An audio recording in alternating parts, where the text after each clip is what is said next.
سورہ نام آیت نمبر 98 سے ہم آغاز کریں۔ نحمد ونصلی علی رسول الکریم اما بعد فاعوذ باللہ من الشیطان الرجیم بسم اللہ الرحمن الرحیم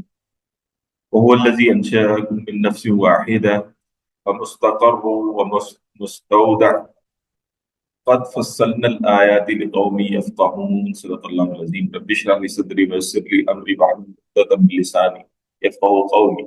اللهم علمنا رشدنا واعذنا من شرور انفسنا اللهم ارنا الحق حقا وارزقنا اتباعه وارنا الباطل باطلا وارزقنا اجتنابه آمین یا رب العالمین۔ تذکیر بیان اللہ کے حوالے سے اللہ کی جو قدرتوں کا بیان ہے اور اس کے ضمن میں یہ سورہ مبارکہ ایک خاص اہمیت رکھتی ہے، اور اس کی آیات سورہ نام کی آیات کے اندر ہم اس کو یعنی مستقل اس کے مضمون کے طور پر دیکھ رہے ہیں۔ اسی سلسلے میں اب یہ آیت نمبر 98 ہمارے سامنے رکھتی ہے بات کہ وَهُوَ الَّذِي أَنشَأَكُم مِّن نَّفْسٍ وَاحِدَةٍ، اور وہی اللہ ہے کہ جس نے جو ہے وہ اٹھایا تمہیں، پیدا کیا تمہیں من نفس واحدہ، ایک جان سے، فَمُسْتَقَرٌّ وَمُسْتَوْدَعٌ، پھر تمہارے لیے ایک مستقل ٹھکانہ ہے اور ایک کچھ دیر رکھے جانے کی جگہ۔ ابھی وضاحت کر دیتے ہیں انشاءاللہ۔ قد فصلنا الآیات لقوم یفقہون، ہم نے اپنی آیات کو واضح کر دیا ہے ان لوگوں کے لیے، لقوم یفقہون، کہ جو سمجھ بوجھ سے کام لیتے ہیں، تفقہ کرتے ہیں۔ ہم جانتے ہیں کہ تمام نوع انسانی جو ہے ایک ہی نفس واحد سے، یعنی ایک ہی جان سے وجود میں آئی ہے، اور وہ ہے حضرت آدم علیہ السلام۔ ڈاکٹر صاحب نے بیان القرآن میں، ڈاکٹر صاحب نے اس سے تھوڑی سی مختلف رائے بھی جو ہے وہ سامنے رکھی ہے، اور وہ نظریہ ارتقاء کے حوالے سے، یعنی یہ جو سفر ہوا ہے جو ایک امیبا سے چلا ہے، ٹھیک ہے، اور پھر مختلف مراحل، ارتقائی مراحل سے ہوتے ہوئے ایک انسان کا بننا، یہ چیزوں اس کو بھی مراد لیا۔ اور یہی تحقیق ڈاکٹر رفیع الدین کی بھی ہے، اور مولانا امین احسن اصلاحی نے بھی جو ہے اس موقف کو لیا۔ بہرحال اس حوالے سے پھر وہ ان کی ایک اپنی تفصیلات ہیں کہ جن کو اپنے اپنے مقامات پر دیکھا جا سکتا ہے۔ یہاں تو ہم ایک اشارے کے طور پر جو ہے ذرا اس بات ہوتا ہے، باقی زیادہ تر مفسرین ظاہر ہے اس سے حضرت آدم علیہ السلام ہی مراد ہے، یعنی ایک جان سے جو انسان کا پیدا کیا جائے۔ پھر فرمایا مستقر و مستودع، مفسرین کے جو ہے نا تین اقوال ہیں اس ضمن، مستقر اور یہ اعوذ باللہ من الشیطان الرجیم، یہ ریسٹارٹ ہوا ہے زوم۔ جی آواز آ رہی ہے آپ سے؟ جی سر۔ جی، تین اعوذ باللہ من الشیطان الرجیم، تین اقوال ہیں جو کہ مستقر اور مستودع کے ضمن میں ہمارے سامنے آتے ہیں۔ مستقر جو ہے نا وہ ایک یعنی عارضی ٹھکانے کو کہتے ہیں،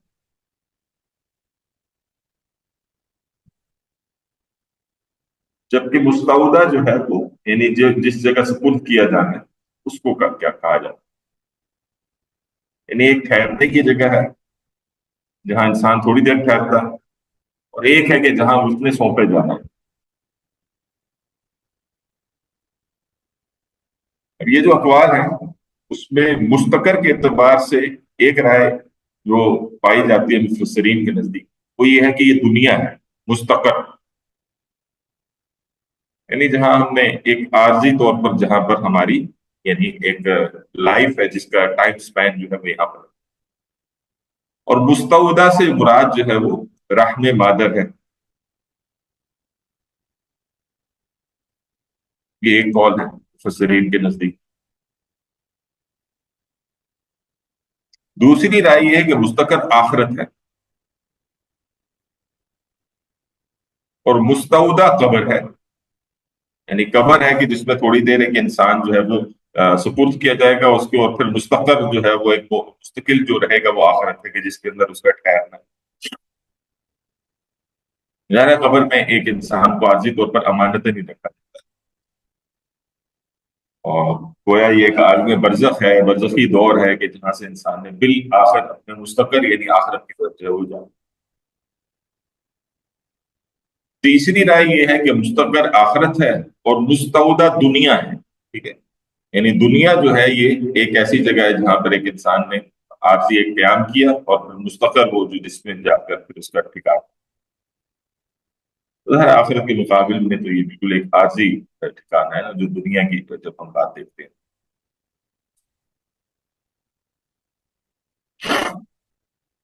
فرمایا قد فصلنا الآیات لقوم یفقہون، بے شک ہم نے ان لوگوں کے لیے نشانیاں کھول کر بیان کر دی ہیں جو سمجھتے ہیں،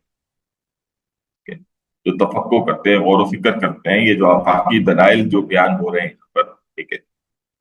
اس پر غور و فکر کرتے ہیں، اور پھر ان کے انفس میں جو دلائل موجود ہیں، انسان کی اپنی ذات کے اندر موجود ہیں دلائل آفاقی اور انفسی کے اندر غور و فکر کر کے گویا وہ اس نتیجے پر پہنچتے ہیں کہ ایک اللہ ہے کہ جس نے یہ تمام جو ہے وہ نظام برپا کیا ہے، اور یہ سارا کا سارا پرپز فل ہے، بلا مقصد نہیں ہے بلکہ با مقصد تحقیق ہے۔ اللہ دنیا میں بھی ٹھہرنا با مقصد ہے، اور دنیا کا انجام آخرت کے طور پر ہونا یہ بھی جو ہے وہ ایک با مقصد معاملہ ہے۔ اسی طرح سے ساری چیزیں یہ کلیئر ہے۔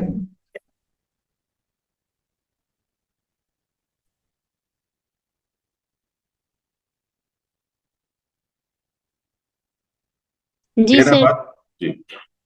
وہ الذی انزل من السماء ماء، اور وہی ہے جس نے اتارا آسمان سے یا بلندی سے ماء پانی، فاخرجنا به نبات كل شيء، پھر ہم نے نکالی اس کے ذریعے سے ہر قسم کی نباتات، سبزہ، فاخرجنا منه خضرا، اور پھر ہم نے اگائے اس سے سرسبز جو ہے وہ کھیت، نخرج منه حبا متراکبا، اور جن میں ہم نکالتے ہیں دانے تہ بتہ، یعنی ایک دوسرے کے اوپر چڑھتے ہوئے، وَمِنَ النَّخْلِ مِن طَلْعِهَا، اور کھجور کے گھابے یعنی وہ جو اس کا گچھا کہہ لیجیے میں سے لٹکتے ہوئے خوشے، قِنْوَانٌ دَانِيَةٌ، ٹھیک ہے، وَمِن نَخْلٍ مِن طَلْعِهَا قِنْوَانٌ دَانِيَةٌ، یعنی کھجور سے جو گھابا ہے اس سے جو اس کے خوشے ہیں، کنوان کہتے ہیں خوشے، کنوان کا مطلب ہے خوشے، اور دانیتن کا مطلب ہے جھکے ہوئے، یعنی وہ جو لٹک رہے ہیں۔ وجنات من اعناب، اور باغات انگوروں کے، والزیتون، اور زیتون کے، والرمان، اور اناروں کے، مشتبہن وغیر متشابہ، جو آپس میں مشابہ بھی ہیں، یعنی جن کے رنگ شکل ذائقے آپس میں ملتے جلتے بھی ہیں، اور غیر متشابہ، اور ایک دوسرے سے مختلف بھی ہیں۔ انظروا الی ثمرہ اذا اثمر وینعی،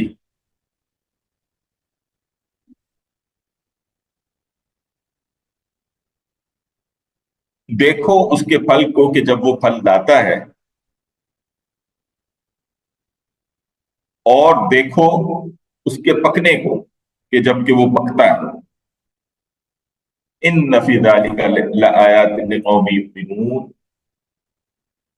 بے شک اس میں نشانیاں ہیں ان لوگوں کے لیے جو ایمان رکھتے ہیں۔ یعنی آپ دیکھیے کہ یہ جو فصل ہے، اناج ہے، اس کو جب آپ دیکھیں، اس پر غور کریں تو انتہائی خوبصورتی کے ساتھ، سلیقے کے ساتھ باہم جو ہے یہ جڑے ہوتے ہیں، ایک دوسرے کے اوپر چڑھے ہوئے یہ نظر آتے ہیں، ٹھیک ہے۔ یعنی یہ جو آسمان سے پانی برستا ہے، پھر اس کے ذریعے سے زمین جو ہے وہ اپنی ہریالی جو ہے وہ برآمد کرتی ہے، سرسبز کھیت جو ہے برآمد ہوتے ہیں، دانے ہیں تہ بتہ جو ایک دوسرے پر چڑھے ہوئے ہوتے ہیں، چھلی کی جو ہے وہ سٹے کو آپ ملاحظہ کیجیے نا، یہی ہے کہ جو آپ جو ہے وہ کسی جو ہے گندم کے سٹے کو ملاحظہ کیجیے، یا اس طرح جس بھی چیز کو آپ دیکھیں گے تو بڑی جو ہے ایک سسٹمیٹک اور زبردست تخلیق آپ کو جو ہے اس میں اللہ تعالیٰ کی نظر آتی ہے۔ اور اسی طرح سے جو مختلف درختوں کے پھل ہیں، ان کے پھل لانے، ان کے پھل کے پکنے کے عمل کو ایک انسان ذرا غور سے دیکھے، ٹھیک، یعنی کس طرح تدریجاً جو ہے اس میں تبدیلیاں آتی ہیں، اور کس طرح وہ بڑے ہوتے ہیں، اور پھر اچانک ایک وقت آتا ہے کہ جب جو ہے وہ یعنی اپنی کچی حالت سے پکنے کی طرف جو ہے ان کے معاملات جو ہے وہ آ جاتے ہیں۔ اور پھر یہ کہ ان میں جو ہے وہ ایک جیسے بھی ہیں۔ مثال کے طور پر آج جو ہے وہ آج ہم جس یعنی سیزن سے گزر رہے ہیں وہ سٹرس کا سیزن ہے، تو اس میں سٹرس کے سیزن کے اندر آپ دیکھتے ہیں نا، کینو بھی ہے تو مالٹا بھی ہے، اور اسی کے اندر جو ہے وہ مطلب اس کی موسمی بھی ہے، اور مختلف اس کی اقسام آپ دیکھیے کہ ایک دوسرے سے ملتے جلتے جو ہے یہ بھی آپ کو نظر آ جائے۔ اس کی بنسبت آپ دیکھیں تو انار ہے، تو کیا کہتے ہیں کیلا ہے، یا دوسری جو چیزیں ہیں پھل ہیں وہ مختلف بھی ہیں۔ یہ اللہ تبارک و تعالیٰ کی جو ہے یہ ظاہر تخلیق ہے کہ ان فی ذلک لآیات لقوم یؤمنون، یعنی یہ وہ نشانی ہے جن پر غور کرنے سے کمزور شخص کا ایمان جو ہے وہ، یعنی اگر وہ اس پر غور و فکر کرے تو اس میں اضافہ ہوگا، وہ یہ غور کرے کہ کس طرح سے جو ہے اللہ تعالیٰ نے جو ہے اس کے لیے ایک رزق کا بندوبست کیا، ٹھیک ہے، اور کس طرح سے جو ہے وہ اللہ تعالیٰ نے جو ہے اس کے لیے یہ سارے اہتمامات کیے ہیں جو اس تک جو ہے منتقل ہوتے ہیں۔ تو یہاں اللہ تعالیٰ نے اپنی قدرتوں میں سے ایک عظیم قدرت اور نعمت کا جو ہے وہ ذکر کیا، پانی سے، آسمان سے پانی اتارنا، پھر اسی سے جو ہے وہ مزید فردر جیسے ابھی ہم نے چیزیں دیکھی، پھر اسی ترجمے میں ہم نے دیکھا کہ اس آیت کے اندر جو ہے وہ جو اللہ تعالیٰ نے باغات برآمد کی ہیں انگوروں کے اور زیتون کے اور انار کے،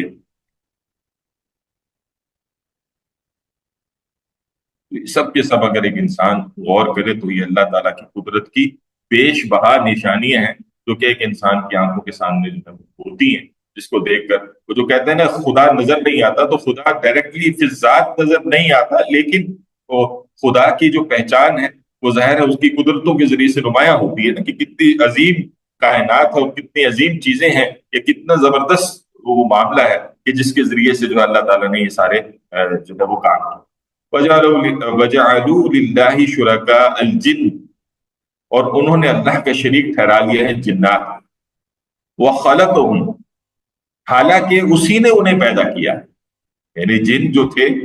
انہوں نے شریک ٹھہرایا۔ اب یہ مشرکین مکہ کی بات ہے کہ وہ جو تھے وہ یعنی کبھی جو ہے وہ صحراؤں سے گزرنا ان کا ہوتا تھا، تو وہ جو ہے وہ جن کو کسی کو جو ہے وہ اپنا جو ہے وہ سمجھ لیا کہ یہ ہمیں پروٹیکٹ کرے گا، ٹھیک ہے، وہ جن کی کسی کی پناہ حاصل کرنے کی کوشش۔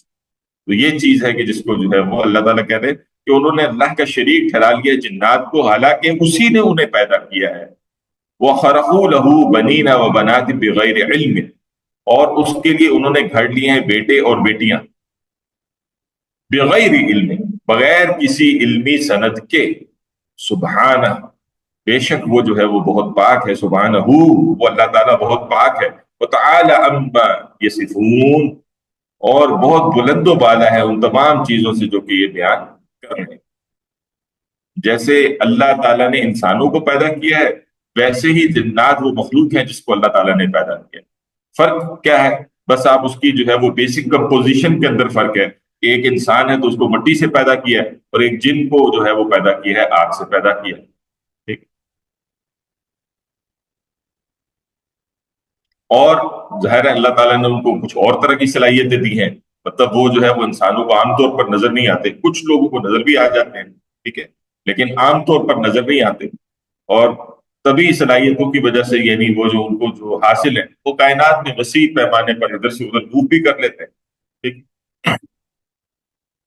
یعنی آج ایک انسان نے جو اربوں خربوں ڈالر خرچ کر کے خلاؤں کے تک سفر کو ممکن بنایا، ایک عام جن کے لیے تو ایک یہ معمول کی کارروائی ہو سکتی ہے۔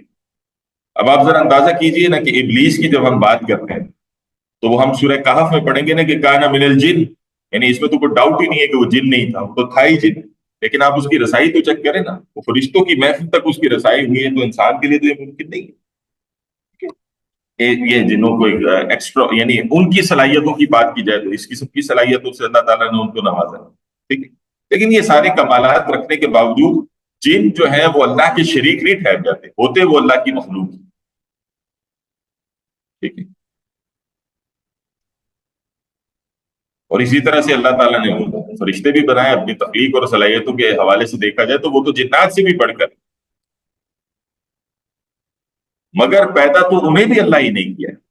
لہٰذا حقیقت یہی ہے کہ انسان ہو، جن ہو یا فرشتے، یہ سب اللہ کی مخلوق ہے، اور لوگوں کا ظلم کیا ہے کہ انہوں نے جنات کو اللہ کا شریک ٹھہرا لیا، اور پھر یہ کہ بیٹے بیٹیاں اللہ کے لیے جو ہے وہ بیان کر دینا، اور بغیر کسی علمی سند کے بیٹے کے ریفرنس میں دیکھیں تو حضرت عزیر علیہ السلام، حضرت عیسیٰ علیہ السلام کو جس طرح جو ہے انہوں نے اللہ کا بیٹا قرار دیا یہود اور نصارہ نے، ٹھیک ہے، یا پھر یہ کہ بیٹیوں کے ریفرنس میں دیکھا جائے تو جیسے مشرکین مکہ کا مسئلہ نظر آتا ہے کہ انہوں نے جو ہے فرشتوں کو گویا اللہ کی بیٹیاں بنا کر اللہ کی نسبت میں اس کو شریک کر دیا، تو یہ سب کے سب جو ہے وہ ظاہر ہے کہ یہ شرک ہے کہ جس کو جو ہے وہ اللہ تعالیٰ بیان کرنے کے بعد کیا تھا سبحانہ، وہ اللہ تعالیٰ جو ہے وہ بہت پاک ہے، وتعالی عما یصفون، اور بہت بلند و بالا ہے ان تمام چیزوں سے، یہ کہ جو لوگ یہ بیان کر رہے ہیں اللہ کو قطعاً ان چیزوں کی کوئی حاجت بھی نہیں ہے، اور اللہ تعالیٰ نے ایسا کچھ کیا بھی نہیں۔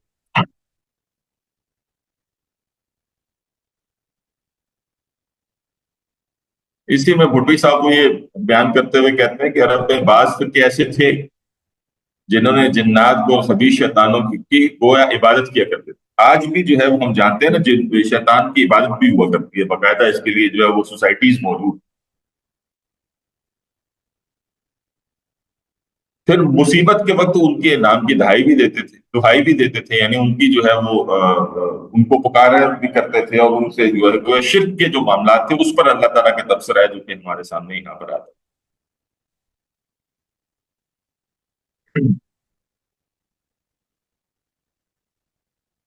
دیکھیے یہ سارا اللہ کے تعارف کا بیان ہے جو یہاں پر ہو رہا ہے، بدیع السماوات والارض، وہ عدم سے وجود میں لانا والا ہے آسمانوں کو اور زمین۔ بدیع اور دو الفاظ ہیں نا، ایک ہے خلق، تخلیق کہتے ہیں کوئی شے ہے جس سے دوسری شے بنا دی جائے، اور خلقت کے اعتبار سے انسان بھی جو ہے وہ جیسے لکڑی سے ٹیبل بھی بنا لیتا اور چیزیں بھی بنا لیتا ہے، لیکن ظاہر ہے اس کی نسبت وہ نسبت نہیں ہے جو اللہ تعالیٰ کی نسبت، وہ تو نسبتی فرق ہے اللہ کی، تو جو ہے وہ ظاہر ہے بالکل ایک بات ہے۔ لیکن بدی تو خاص طور پر جو اس کا معنی ہے وہ یہ ہے کہ عدم میں ہے کوئی شے، موجود ہی نہیں ہے، عدم محض سے کسی چیز کی تخلیق کرنے والا۔ وہ جو ایک دنیا کا لا ینحل مسئلہ ہے نا کہ مرغی سے انڈا نکلا ہے یا انڈے سے مرغی نکلی، اب ظاہر ہے ان میں سے کوئی شے تو پہلے ہوئی نا، تو وہ جو پہلے ہوئی وہ ہے بدی کے اعتبار سے، یعنی اللہ تعالیٰ نے جو ہے وہ جیسے جس کو تخلیق کیا۔ اسی طرح سے اللہ تعالیٰ کو یہ قطن کسی میٹر کی حاجت تو نہیں تھی، یہ ساری چیزیں جو دنیا میں تخلیق ہوئی ہے جتنا بھی کچھ ہوا ہے یہ سارا کا سارا گویا اللہ تعالیٰ کی جو ہے وہ خاص طور پر جو ہے تخلیق کے اعتبار سے ہمارے سامنے آتا ہے۔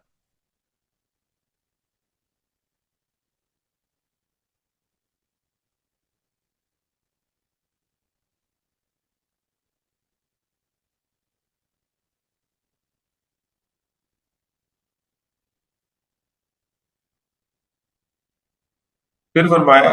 انا یکون لہو ولد، یہ کہ اس کی اولاد کیسے ہوگی، ولم تکن لہو صاحبہ، جبکہ اس کی کوئی بیوی نہیں، یعنی مشرکین کی تردید کے بعد اب یہ جو تردید ہو رہی ہے، ٹھیک ہے، وہ یہ ہو رہی ہے کہ جو لوگ اللہ کی اولاد مانتے ہیں،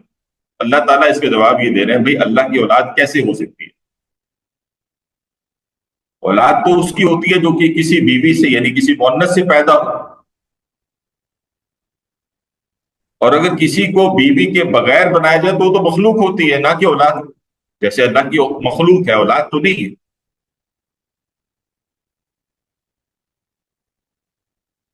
ٹھیک ہے، جیسے آسمان و زمین کی پیدائش ہے، آدم کی پیدائش ہے، یہ تو مخلوق ہونے کی حیثیت ہے، اس کی اولاد ہونے کی حیثیت تو موجود نہیں۔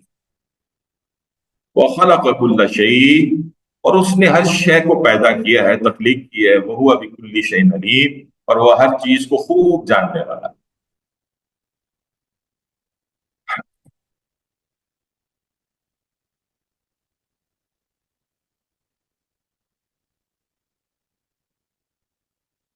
جی۔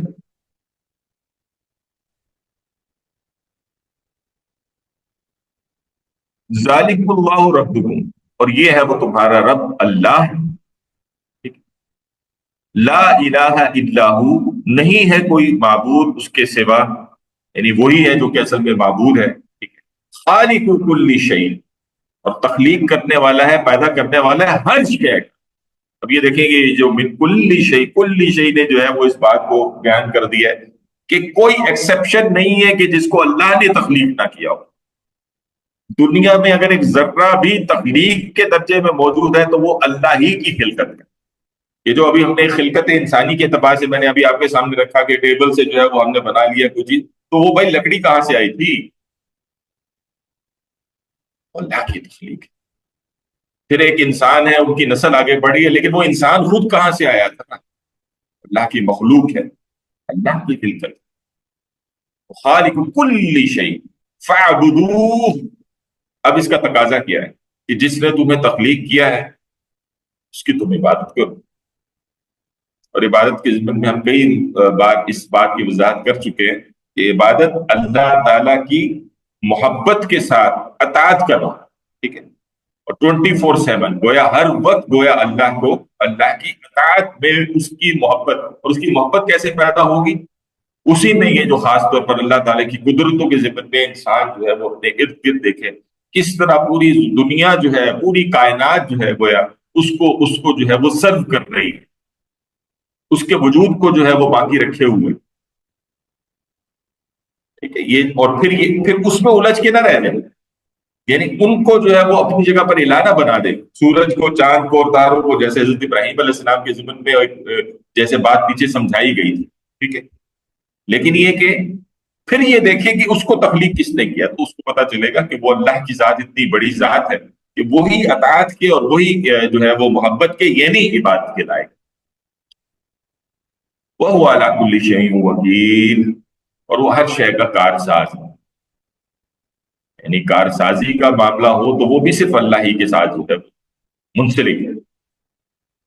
اللہ تعالیٰ ہمیں اس کی توفیق عطا فرمائے کہ ہم اللہ تعالیٰ کو اپنا کارساز بنائیں۔ لیکن اب اس کی وجہ کیا ہوتی ہے کہ ہم عام طور پر اس کی کارسازی سے نکل کر حاجت روا، کارساز سمجھنا اس کو، اس کی حقیقت پر ان چیزوں کو کیوں نہیں رکھ پاتے؟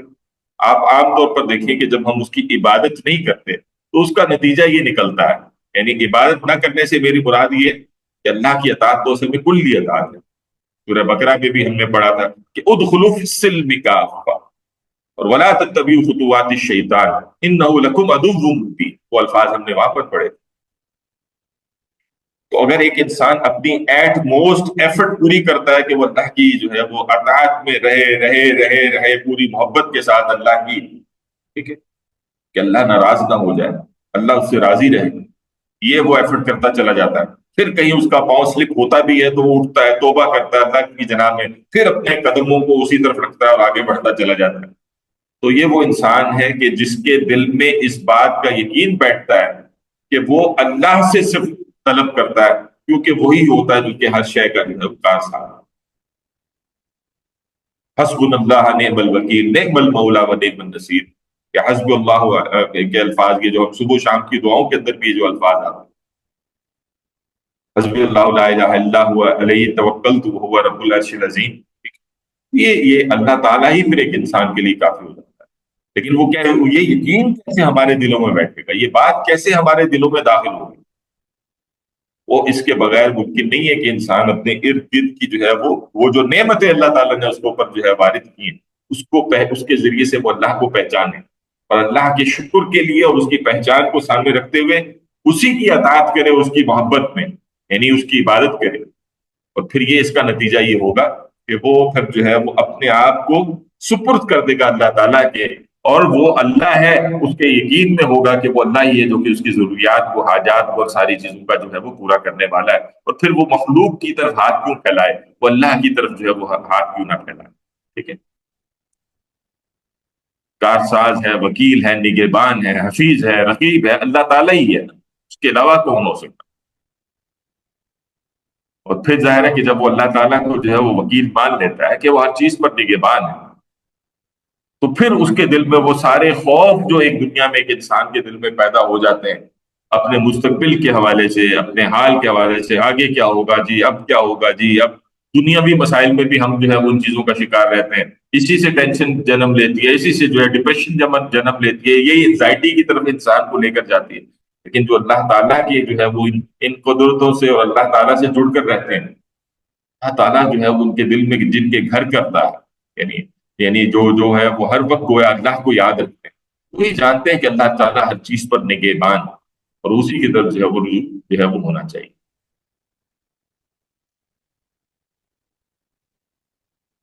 فرمایا لا تدرک الابصار، اسے نگاہیں نہیں پا سکتی، یعنی یہ ممکن نہیں ہے کہ اس کو دیکھا جا سکے، پھر ذات اس کا مشاہدہ ممکن نہیں ہے۔ وہو یدرک الابصار، جبکہ وہ تمہاری نگاہوں کو پا لیتا ہے۔ وہو اللطیف الخبیر، اور وہ لطیف بھی ہے اور ہر چیز سے باخبر بھی،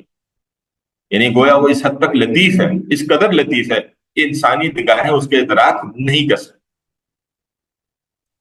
اسی میں پھر وہ ایک اختلافی معاملہ وہ بھی ہے نا کہ جس کے اعتبار سے جو ہے یعنی ایک سوال پیدا جو ہوا کہ شب معراج میں کیا رسول اللہ صلی اللہ علیہ وسلم نے اللہ تعالیٰ کو دیکھا یا نہیں دیکھا، ٹھیک ہے، یعنی علمی اعتبار سے یہ بات جو تھی اس میں بھی کچھ اختلاف موجود ہے۔ حضرت علی رضی اللہ تعالیٰ عنہ کی رائے تو یہی ہے کہ حضور اکرم صلی اللہ علیہ وسلم نے اللہ کو دیکھا تھا، لیکن حضرت عمر اور حضرت عائشہ رضی اللہ تعالیٰ عنہم کی رائے یہ ہے کہ نہیں دیکھا تھا، یعنی اس ضمن میں تو حضرت عائشہ رضی اللہ تعالیٰ عنہ کا قول یہ بھی ہے نا کہ وہ تو نور ہے تو اسے کیسے دیکھا جائے گا۔ یہی ہے کہ جس کو حضرت موسیٰ علیہ السلام نے ایک وقت پہ کوہ طور پر جو استدعا کی تھی، ٹھیک ہے، سورہ آراف میں ہم پڑھیں گے اس کو جا کے کہ ربی ارینی انظر الیک، یعنی اللہ تعالیٰ سے جو ہے وہ مانگا تھا نا کہ اے میرے رب مجھے دکھا کہ میں تیرا دیدار کر سکوں، یعنی وہ نظر دے کہ میں تیرا دیدار کر سکوں۔ تو اس کا جواب جو اللہ تعالیٰ نے دیا تھا وہ کیا دیا تھا؟ لن ترانی، کہ تم مجھے ہرگز نہیں دیکھ سکتے۔ یعنی اللہ اتنی لطیف ہستی ہے کہ اس کا دیکھنا ہماری نگاہوں سے ممکن نہیں۔ ہاں، دل کی آنکھ سے اللہ کو دیکھا جا سکتا ہے، اس کی اللہ تعالیٰ کی تمام قدرتوں کے اعتبار سے، اللہ تعالیٰ کی ان ساری جو ہے وہ نشانیوں کے اعتبار سے ظاہر ہے اللہ تعالیٰ کو دیکھا جا سکتا ہے۔ باقی یہ کہ جنت میں اللہ تعالیٰ کی وہ صلاحیت عطا کر دینا کسی کو کہ وہ اللہ کو دیکھ لے، تو وہ ایک اپنی جگہ پر ایک معاملہ ہے جو اللہ تعالیٰ نے اس جہان کے لیے اپنے صورتحال رکھی ہے۔ دنیا میں تو بہرحال یہ ممکن شے نہیں ہے کہ اللہ کو دیکھا جا سکے۔ ویسے بھی دنیا میں ساری چیزیں تو ہم دیکھ تو نہیں رہے ہوتے۔ مثال کے طور پر یہ جو ساؤنڈ ویوز ہیں،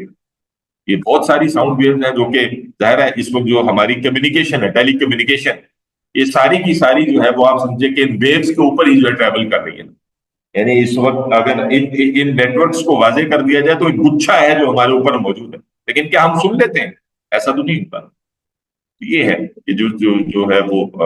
ہمیں ذہن میں رکھنا چاہیے۔ وہ اللہ وہی ہے کہ جس کے بارے میں جو ہے وہ اللہ تعالیٰ نے کہا ہے کہ اس کو دیکھا تو نہیں جا سکتا، نگاہیں نہیں پا سکتا،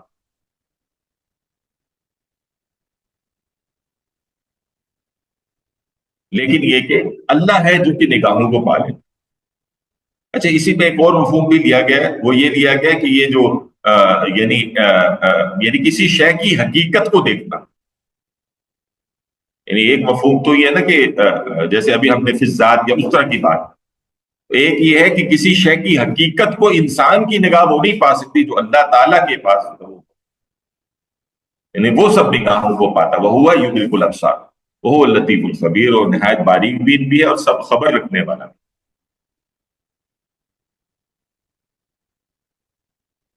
باقی یہ کہ جیسے میں نے آپ کو بتایا کہ قرآن حکیم کی آیات بھی ہیں اور صحیح حدیث سے بھی یہ ثابت ہے کہ قیامت کے دن انبیاء کے علاوہ مومنین بھی جو ہے ان کو اللہ کا دیدار ہوگا، اور وہ بغیر کسی تکلف کے اپنی اپنی جگہ جو ہے وہ اللہ کو دیکھیں گے۔ جیسے کہ چاند کے دیکھنے میں کسی کو کوئی تکلیف نہیں ہوتی، اور یہی جنت کی سب سے بڑی نعمت بھی ہوتی۔ اسی کی وہ دلیل وہ ہے سورہ قیامہ کے اندر جو ہے وہ آتی ہے، ہم نے پڑھی بھی تھی کہ وجوہ یومئذ ناظرہ الی ربہا ناظرہ، کہ کئی چہرے اس دن تر و تازہ ہوں گے اور اپنی رب کی طرف دیکھ رہے ہوں۔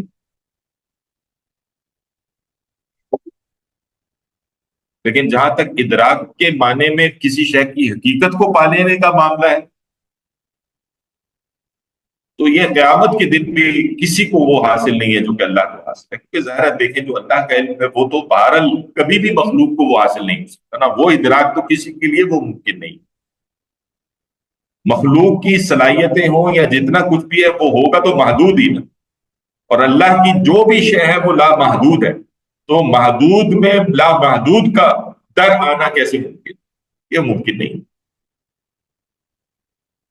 ہمارے ایک استاد تھے، وہ سمجھانے کے لیے اس بات کو یوں سمجھایا کرتے تھے، یعنی مثال ہے سمجھنے کے لیے، مثال ہے یہ فی الواقع تو مثال وہ نہیں ہوتی کہ جس کو ایکچولی اپلائی کیا جائے، سمجھانے کے لیے بات۔ مثال کے طور پر اگر آپ ایک جو ہے وہ ایک جگ ہے جو کہ پانی کا بھرا ہوا، اس کو تشبیہ دے دیں کہ کوئی اللہ کا علم ہے، ان تشبیہ سے مراد یہ ہے کہ ایک بڑی شے ہے کہ جس کے اندر وہ جو جس نے ہولڈ کیا وہ پانی کی، کیا آپ اس کو ایک گلاس کے اندر انڈیل سکتے ہیں؟ ممکن ہی نہیں ہے، کیپیسٹی نہیں ہے کہ وہ جو ہے وہ ہو سکے۔ تو یہی معاملہ ہے اللہ تعالیٰ کا کہ اللہ کا علم کہ اللہ کی کوئی بھی صفات ہے وہ ساری کی ساری جو ہے وہ ظاہر ہے، یعنی جو چیزوں کی ایون یہاں جو ادراک کی بات بھی ہوئی ہے اس اعتبار سے کسی بھی مخلوق کے لیے ممکن نہیں ہے کہ اس درجے میں چیزوں کی حقیقت کو جان سکے جیسے کہ اللہ تعالیٰ جو ہے وہ چیزوں کا جاننے والا۔ وہ لطیف الخبیر، نہایت باریک بین بھی ہے اور سب خبر رکھنے والا ہے، ایسی زبردست ذات ہے اللہ تبارک و تعالیٰ۔ اور پھر فرمایا قد جاءکم بصائر من ربکم، اور دیکھو تمہارے پاس آ چکی ہیں بصیرت افروز باتیں تمہارے رب کی جانب سے۔ فمن ابصر فلنفسہ، پھر اب جو کوئی بھی اس بینائی سے کام لے گا تو اپنے ہی بھلے کے لیے جو ہے اس کا معاملہ ہوگا، یعنی جو اپنی آنکھیں کھول کر ان حقائق کو تسلیم کر لے گا جو صرف اللہ کے ذات کے لیے تو ممکن نہیں تھی، اس کے لیے ممکن نہیں تھی، پھر اللہ کو پہچاننے کا جیسے کہ قرآن اس کی پہچان کراتا ہے، پھر اس کو پہچاننے کا جیسے رسول اللہ صلی اللہ علیہ وسلم نے اس کی پہچان کروائی۔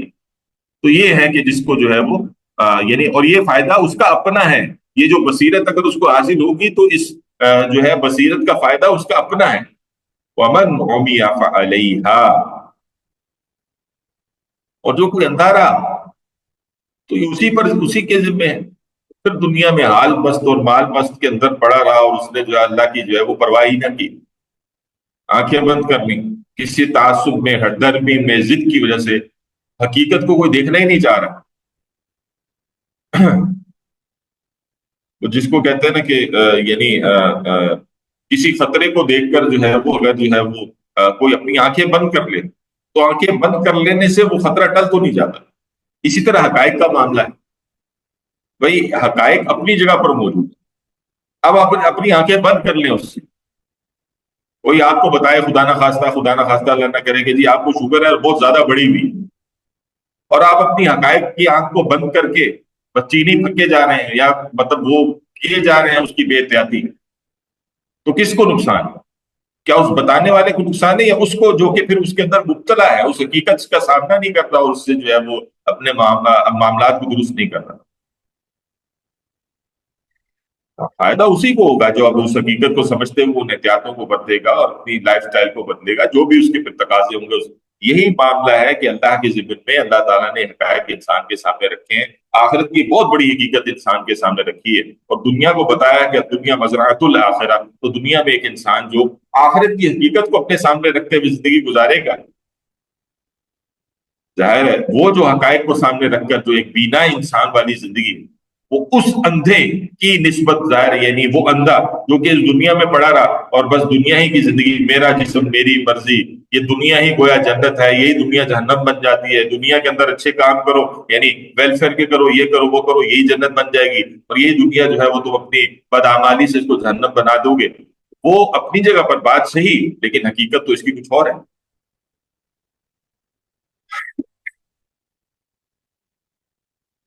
اور وما انا علیکم بحفیظ، اور میں تمہارے پر کوئی نگران نہیں ہوں، یعنی رسول اللہ صلی اللہ علیہ وسلم کی طرف سے گویا یہ بات جو ہے وہ ادا ہو رہی ہے کہ تم اپنے اچھے برے اعمال کے ذمہ دار خود ہو، میرا کام تھا تم تک یہ وحی منتقل کرنا، میرا کام تھا کہ تم تک یہ حقائق منتقل کرنا جو مجھ تک منتقل ہوئے ہیں، اور میں اس کا ایک اوتھینٹک سورس ہوں کہ وہ مجھ تک منتقل ہوئے ہیں، اور دیکھو میرا جو ہے وہ 40 سال کا وہ کردار وہ تمہارے سامنے ہے کہ جس میں تم نے اپنی زبان سے کہا تھا کہ اگر کوئی اس معاشرے میں سچا ہے تو محمد سے بڑھ کر کوئی سچا نہیں ہے، اور اگر کوئی امین ہے تو محمد سے بڑھ کر کوئی امین نہیں ہے۔ تو امانت کا حق بھی میں نے ادا کیا اور صداقت کا حق بھی میں نے ادا کیا کہ تمہارے سامنے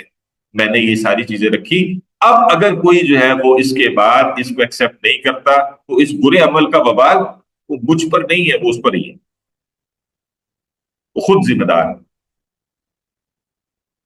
گویا رسول اللہ صلی اللہ علیہ وسلم ہو یا اس کے ضمن میں تعیان اللہ کوئی بھی کھڑا ہو کر جب ظاہر اس کام کو کر رہا ہے تو اس کو اس بات کو جان لینا چاہیے کہ ہمارا کام جو ہے وہ اصلاً اس کو اپنے قول سے، اپنے فعل سے، اپنے عمل سے گویا اس بات کی وضاحت کر دینا ہے کہ ہم تو جیتے ہیں کہ دنیا میں تیرا نام رہے، کہیں ممکن ہے کہ ساقی نہ رہے جام رہے، یعنی اس اعتبار سے ہم اللہ تعالیٰ کی صحیح ریپرزنٹیشن کے اوپر آ جائیں۔ باقی یہ کہ اگر اس سے کوئی ہم سے یعنی اس طرز عمل سے کوئی فائدہ اٹھاتا ہے، چاہے وہ ہمارے اپنے گھر کے اندر موجود ہے چاہے گھر کے باہر موجود، تو یہ اسی کا فائدہ ہے۔ اولاد اگر فائدہ اٹھائے گی تو اپنا ہی بھلا کرے گی، اور اگر نقصان کرے گی تو اپنا ہی نقصان کرے گی۔ شوہر اگر فائدہ اٹھائے گا اپنا ہی فائدہ اٹھائے گا، بیوی فائدہ اٹھائے گی اپنا ہی فائدہ اٹھائے گی، اور ہر کوئی جو ہے وہ قیامت کے روز جو ہے وہ جیسے ہم پیچھے پڑھ کر آئے ہیں کہ وہ تو فردن فردن اللہ کے حضور پیش کیا جائے گا۔ اچھے برے اعمال کے جو ہے وہ کوئی اور نگران نہیں ہے مگر اللہ نگران ہے، اور وہ خود ہے کہ اس کو اپنے اعمال کو درست رکھے ان خطوط پر۔ فرمایا وَكَذَلِكَ نُصَرِّفُ الْآيَاتِ،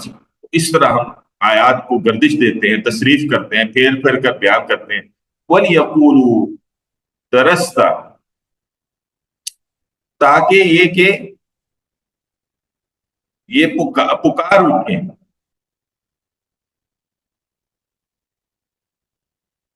وَلِيَقُولُوا دَرَسْتَ وَلِنُبَيِّنَهُ لِقَوْمِ يَعْلَمُونَ، تاکہ وہ کہیں تو نے تو پڑھا ہے، اور تاکہ ہم اسے ان لوگوں کے لیے واضح کر دیں جو جانتے ہیں۔ تو پہلی چیز تو یہ کہ وَكَذَلِكَ نُصَرِّفُ الْآيَاتِ، یعنی تصریف آیات مختلف طریقوں سے بار بار جو ہے وہ مختلف انداز میں لوگوں کے سامنے ان کی عقل اور فہم کے مطابق اللہ تعالیٰ نے جو ہے وہ چیزوں کو رکھا۔ ان کے ماحول ہے، ان کی شاکلہ ہے، ان کے مختلف جو ہے وہ آپ سمجھیں کہ چیزیں ہیں کہ جس کو سامنے رکھتے ہوئے اللہ تعالیٰ نے مختلف مثالوں مختلف طریقوں سے انسانوں کے سامنے ان حقائق کو رکھا۔ ایک پھول کا مضمون ہو تو 100 رنگ سے باندھو، ایک ہی بات سمجھانی ہے لیکن مختلف طریقوں سے جو ہے اس کو رکھا جا رہا ہے، تاکہ اگر یوں سمجھ نہیں آ رہی تو یہ دوسری شے ہے کہ دوسرے طریقے سے تمہیں سمجھ میں۔ اور وَلِيَقُولُوا دَرَسْتَ، یعنی ہم نے آیات کو پھیر پھیر کر اس لیے بیان کیا ہے کہ اگر ایک طرف ان آیات کے ذریعے سے عقل و فہم والے جو ہے ظاہر راہیاب ہونے کی ان کی صورت بنے، تو دوسری طرف اگر کوئی ضدی ہیں اور کوئی ہیں کہ جو آباء و اجداد کے دستے کو چھوڑنے کو تیار نہیں ہے، جو رسم رواج کی جو بیڑیاں ہیں جنہوں نے جو ہے انہوں نے اپنے جو ہے وہ پیروں میں ڈالی ہوئی ہیں،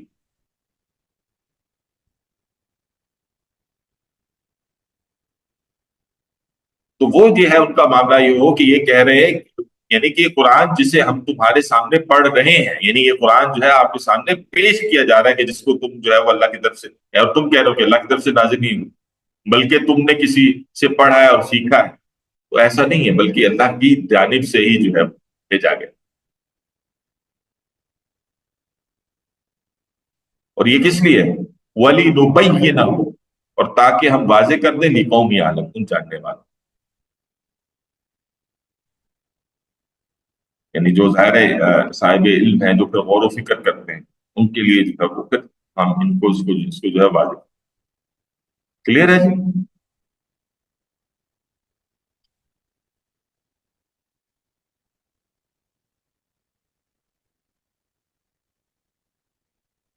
کلیئر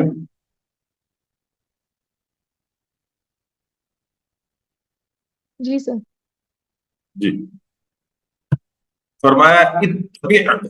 ما اوحی الیک من ربک، اتباع کیجئے، پیروی کیجئے، ما اوحی الیک من ربک، جو کہ وحی کیا جا رہا ہے آپ صلی اللہ علیہ وسلم پر آپ کے رب کی جانب سے، لا الہ الا ہو، اور اس کے سوا کوئی معبود نہیں ہے، وَأَعْرِضْ عَنِ الْمُشْرِكِينَ، اور اعراض کیجئے، کنارہ کشی اختیار کیجئے، منہ پھیر لیجئے ان سے جو کہ شرک کرنے والے، مشرکین سے جو ہے کنارہ کشی۔ آپ دیکھیں تو اس سورہ واقعہ کے اندر نبی کریم صلی اللہ علیہ وسلم کو جو ہے وہ بار بار مخاطب کیا جا رہا ہے، لیکن ہم دیکھتے ہیں کہ مکی صورتوں کے اندر خاص طور پر یعنی یہاں آپ کو الفاظ نہیں ملیں گے نا، یا ایھا الذین آمنو کے الفاظ جو ہے وہ آپ کو عام طور پر مکی صورتوں کے اندر نظر نہیں آتے، یعنی یہ جو خطاب آپ کو ملتا ہے یہ مدنی صورتوں کا خطاب۔ تو یہاں یہاں ہوتا کیا ہے، یہاں پر جب جو ہے وہ دوسروں کو مخاطب کر کے کوئی بات سمجھانی ہوتی ہے تو صیغہ واحد کے اندر گویا عام طور پر رسول اللہ صلی اللہ علیہ وسلم کی طرف اس کی نسبت دیتے ہوئے کچھ بات کو رکھا جاتا ہے، اور پھر اس سے آگے جو ہے وہ بات کو یعنی ڈرائیو کر کے اب سب کے لیے، یعنی ظاہر ہے کہ یہاں پر جو ہے رسول اللہ صلی اللہ علیہ وسلم سے جو کہا جا رہا ہے کہ آپ جو ہے وہ یعنی اس وحی کی پیروی کیجیے، گویا امت کو کہا جا رہا ہے کہ اس وحی کی پیروی آپ نے تو کرنی ہی تھی، آپ پر تو یہ نازل ہو رہی تھی۔ اور پھر یہ کہ اعراض عن المشرکین کا جو معاملہ ہے، ظاہر ہے یہ رسول اللہ صلی اللہ علیہ وسلم سے تو ممکن نہیں تھا کہ وہ نہ کرتے، وہ تو تمام حقائق سے یعنی بالکل آگاہ اور واقف ہیں کہ یہ تو وہ حقائق ہیں جو کہ ان کے دل پر نازل ہوئے ہیں باقاعدہ، لیکن دوسری طرف جو امت ہے اس کو بتایا جا رہا ہے کہ وہ اس سے جو ہے وہ اعراض کی کریں، ان کی تعلیمات پر جو ہے وہ غور و فکر نہ کریں، بلکہ ان تعلیمات پر غور و فکر کریں جو اللہ اور اس کے رسول نے جو ہے وہاں پر منتقل کی۔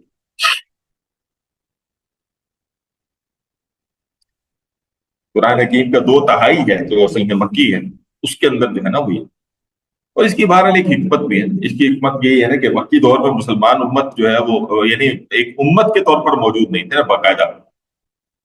امت کی تشکیل تو ہم نے دیکھا سورہ بقرہ جب ہم نے پڑھی تھی تو تحویل قبلہ کے بعد ہوئی تھی، اور وہ جو الفاظ تحویل قبلہ کے فوراً بعد نازل ہوئے تھے نا، وَكَذَلِكَ جَعَلْنَاكُمْ أُمَّةً وَسَطًا لِتَكُونُوا شُهَدَاءَ عَلَى النَّاسِ وَيَكُونَ الرَّسُولُ عَلَيْكُمْ شَهِيدًا۔ یہ کچھ چیزیں ہیں جو کہ اس ضمن میں جو ہے سامنے رکھنے کی ضرورت ہے۔ گویا آپ مسلمانوں سے کہا جا رہا ہے کہ جو تک وحی اتری ہے اس کی پیروی کرو، اور اس بات کو تسلیم کرو کہ اللہ کے سوا کوئی اس کا معبود نہیں، اور مشرکین جو کہ شرک کرنے والے ہیں ان سے اعراض کرو، ان کی باتوں پر کان دھر کر اپنے معاملات کو خراب کرنے کی ضرورت نہیں ہے، اپنی ان حقائق کے اوپر قائم رہو جو کہ تم تک منتقل کیے گئے۔ اور بہرحال اس میں دوسرا معاملہ وہ بھی ہے کہ رسول کو تسلی بھی دی جا رہی ہے کہ آپ صحیح رستے پر کھڑے ہیں، تو آپ ان سے کنارہ کشی اختیار کیجیے اور پریشان ہونے کی ضرورت نہیں ہے، ہم آپ کے ساتھ ہیں، بٹوین دا لائنز یہ ساری بات وَلَوْ شَاءَ اللَّهُ مَا أَشْرَكُوا، اور اگر اللہ چاہتا تو یہ شرک نہ کرتے، یعنی اللہ کے لیے تو یہ ممکن تھا نا کہ اللہ تعالیٰ پوری دنیا کو ہدایت پر رکھنا چاہتا تو کسی کی مجال تھی کہ وہ اللہ کی ہدایت پر نہ آتا، جیسے کہ سورج ہے، چاند ہے، ستارے ہیں، ساری کائنات ہے، سارا کچھ ہے، یہ طوعاً و کرہاً جو ہے وہ اللہ تعالیٰ کی اطاعت کے اوپر لگی ہوئی، ان میں سے کسی کی کیا مجال کہ جو ہے یہ اپنا، یعنی آج آپ دیکھیں نا کہ انسانیت نے جب اس دنیا میں آنکھ کھولی ہے، اور آج جس دن میں آج ہم موجود ہیں، کوئی دن ایک ایسا ہمیں نظر آتا ہے جس میں سورج اپنے وقت پر نہیں نکلتا ہو، یہی ہے کہ جس سے ٹائم کا تصور جو ہے وہ ہمارے سامنے آتا ہے، کیلنڈر کا تصور ہمارے سامنے آتا ہے۔ اگر اس کی ویریشن ہوتی اس طرح سے تو ہم ٹائم کو کیسے یعنی ٹائم کیسے پھر وجود پاتا، پھر کیلنڈر کیسے بن گئے، مطلب سورج کا دن چاہے تو نکل رہا ہے تو نہیں، دل چاہے تو وہ بیٹھا ہوا اطاعت نہیں کر رہا ہے، ایسا تو نہیں ہے۔ یہی معاملہ اگر اللہ تعالیٰ چاہتا اس انسان کے ساتھ اس بات کو کرنا تو کیا ممکن تھا کہ انسان جو ہے اللہ تعالیٰ کی بغاوت پر ہی رہتا، یہ ہو سکتا تھا؟ تو اگر یہ اللہ چاہتا تو معاشرکو تو یہ شرک نہ کرتے، یعنی بالجبر ہی اللہ کو اگر یہ نافذ کرنا ہوتا تو کچھ ممکن نہیں تھا، اللہ کے لیے کچھ مشکل نہیں تھا کہ وہ سب کے سب ایمان لائے۔ وما جعلناک علیہم حفیظا، اور اے نبی صلی اللہ علیہ وسلم ہم نے آپ کو ان پر نگران نہیں بنایا ہے، وما انت علیہم بوکیل، اور نہ ہی آپ صلی اللہ علیہ وسلم ان کے ضامن ہیں، یعنی یہ ذمہ داری رسول پر نہیں ڈالی گئی، رسول کو ان پر داروغہ یا نگران مقرر نہیں کیا، رسول کا جو ہے وہ کام کیا ہے، حق کو واضح کرنا،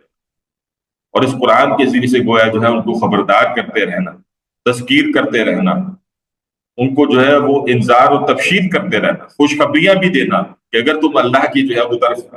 آتے ہو تو پھر یہ جو ہے نتائج ہیں اس کے، اور اگر جو ہے وہ تم اللہ کی نافرمانی کرتے ہو تو پھر یہ چیزیں ہیں جو کہ تمہیں جو ہے جس کا سامنا کرنا پڑے گا۔ ہاں لیکن اگر تم آؤ گے تو یہ فائدہ تمہارا اپنا ہی فائدہ ہے، اللہ کو اس سے کوئی فرق نہیں پڑتا،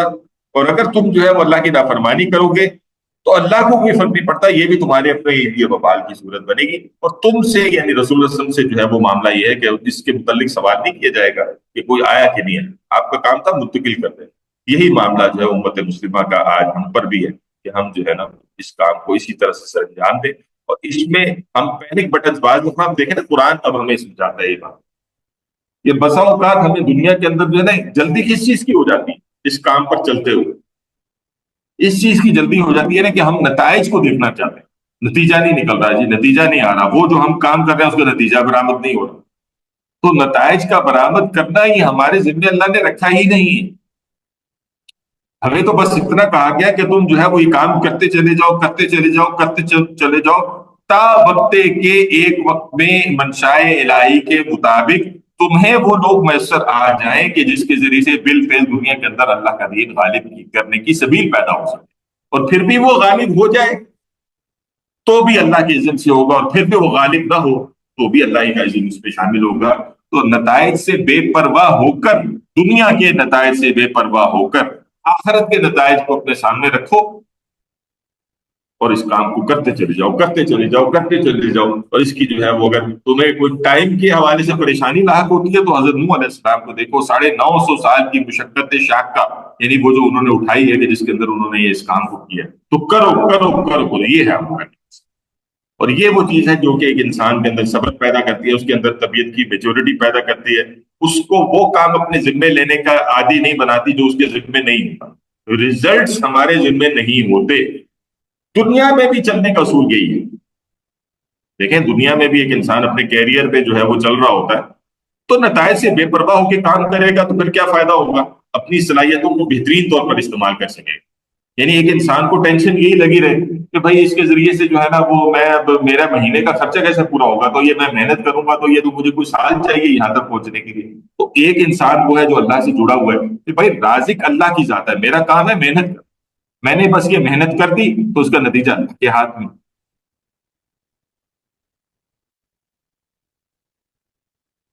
ٹھیک ہے. تو یہ چیز جو ہے وہ ذہن میں رہنی چاہیے، اور اس کے مطابق جو ہے وہ پھر معاملات کو دیکھنا چاہیے.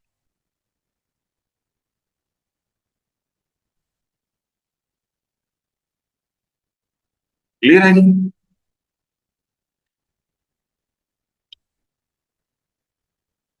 بس یہیں تک آج ہم بات کریں گے. کوئی سوال ہے تو آپ کر جی لیجیے. جی کوئی سوال ہو تو.